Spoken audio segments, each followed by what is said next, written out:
Hello everyone and welcome to 5 Steps to Conflict Management. It doesn't just happen. My name is Melissa Charles and I am the owner of Desert Leadership. We are a leadership development and training company out of Tempe, Arizona.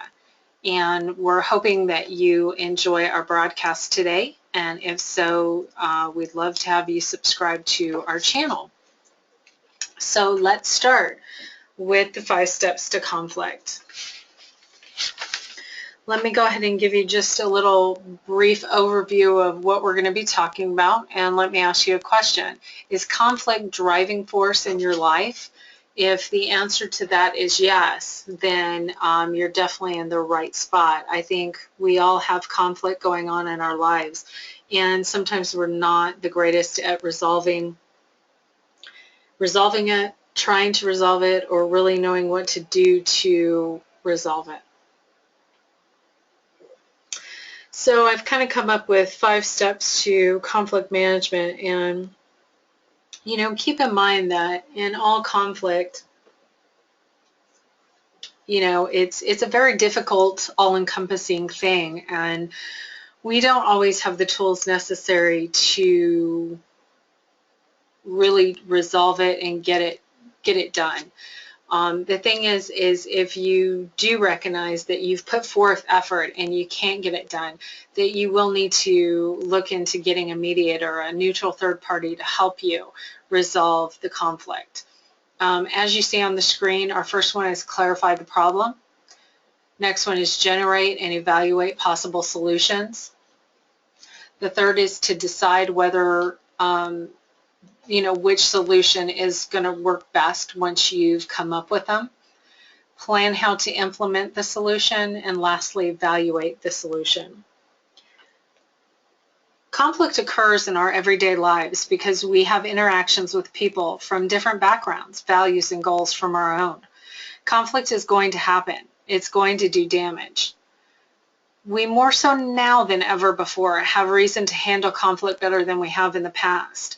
And I believe there are the 5 steps to remember when trying to manage conflict. Whether conflict happens in our lives personally or professionally, we have to build our skills to be able to communicate, be able to deal with our emotions with the person or persons involved and the situation. So this is kind of just the area that I feel that needs to be focused on, and that's what we're going to go over today. At the core of all anger, there is a need for, there's something that we need that's not being fulfilled. So what we have to really look at is it something that other person or person is just, ignoring? Is it something that maybe we're not communicating well? But at the core of all conflict, people are just not getting their needs met.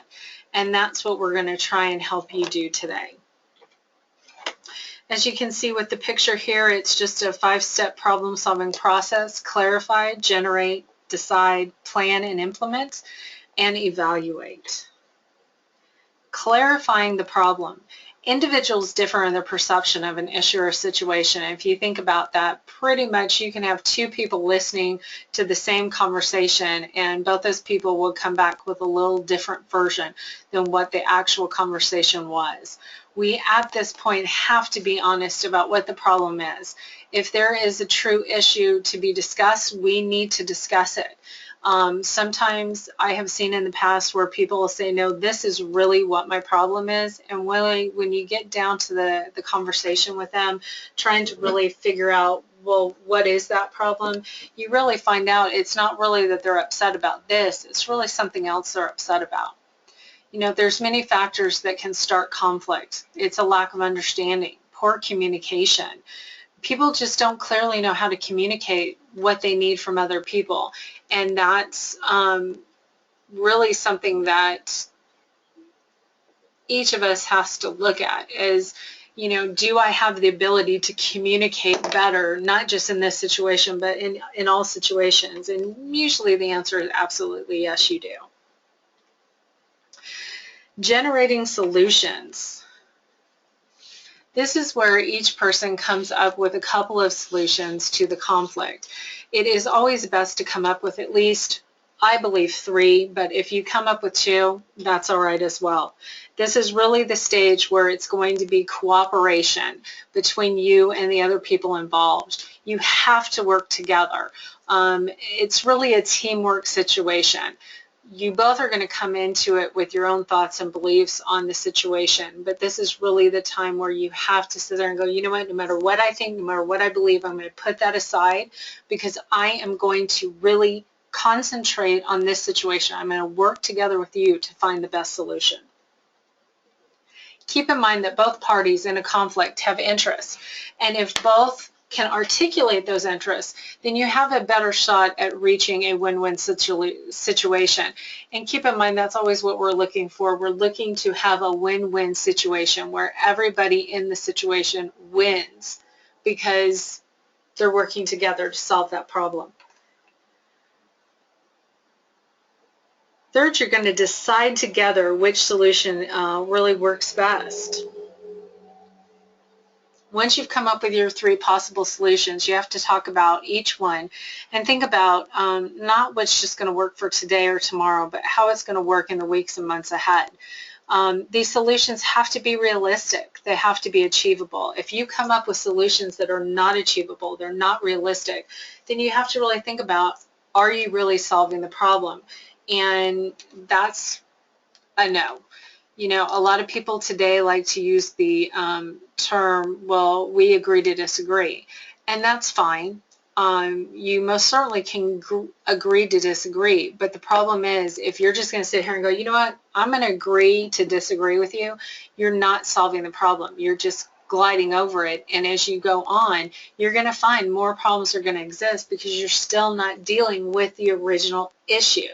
Whatever's going on between you and the other person's not getting resolved, and avoiding it is not helping the situation. Instead of listening for what the words mean, work to understand the meaning that the speaker is trying to convey. Focus on the interests and instead of the positions. You know, we need to focus more on what's going to work best for us, not just, well, my position is this, and trying to persuade that person to come to your side of it. It never works, and all that does is create more hostility and anger, because all you're doing is really trying to persuade somebody to your side of the fence. So what really are you solving other than getting your own way? Plan and implementation. Again, this is really a collaboration where you're going to come together with each solution to really see which is going to work best for each party in the conflict. What you have to keep in mind is that no matter what solution you come up with, things may change, and they have to be handled as they come up. Nothing you make that day as far as a plan and a solution is going to be resolved that day where you can say, okay, we're done, it's happening, it's set in stone, we can't go back on it. There's always going to be bumps in the road, and that's what you have to be prepared for. But the key is, if you guys communicate, you're always going to be able to maneuver those hurdles. Another thing to conflict, and really in any situation when you're working with another person, whether personally or professionally, is you have to use your active listening skills. You have to use your communication skills. And a lot of times I find in several of the companies I've worked with is that active listening and communication skills are not used to the best of their ability. And people always, no matter how much you may know, you will always, always need to be working to build those skills, to improve what you know, to make it better, so that way the communication can always flow between your teammates, between you and your manager, between your spouse, between your significant other. Active listening and communication is just vital in just about anything and everything we do. Lastly is evaluate. At this stage, we've decided on what our plan's going to be. We know this is going to work for us short-term and long-term. We just want to roughly go over it again to ensure that each person understands what decisions have been made and how we're going to go forward with this situation. And just making sure that no matter what happens, all parties are still going to be happy with the approach that you're taking to the situation. And it works to be more of a constructive and a win-win approach. As we become more willing to speak to our individual interests, we bring some conflicts to the surface and make these process of handling conflicts more complex. Conflicts really just point to us more problems that need to be resolved. And in the relationships that we have, whether professionally or personally, we can't avoid conflict. It's part of everything that we do in life. The thing is we've got to take it from a negative to a positive thing. People who successfully handle difficult interactions are aware of how their feelings and their attitudes affect their nonverbal messages. Developing conflict management skills is important to being able to navigate personally and professionally in any relationships that you have. So again, just remember that these are just 5 simple keys to being able to start to navigate through conflict. Now, as I stated in the beginning, sometimes you're just not going to be able to resolve it, manage it by yourself. Sometimes you are going to have to get a mediator involved, and that's okay. There's nothing wrong with that. But even in that situation with a neutral third party, you have to be open and honest and go into it with every intention that you're going to be an active, willing participant in the resolve of the situation.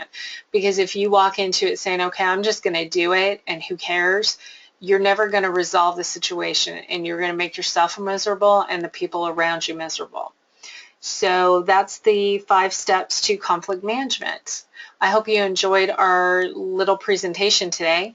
If you have enjoyed it, please make sure to subscribe to our channel. We will have some more videos on conflict as well as leadership, communication, and a few more. So thanks so much for your time and have a great day.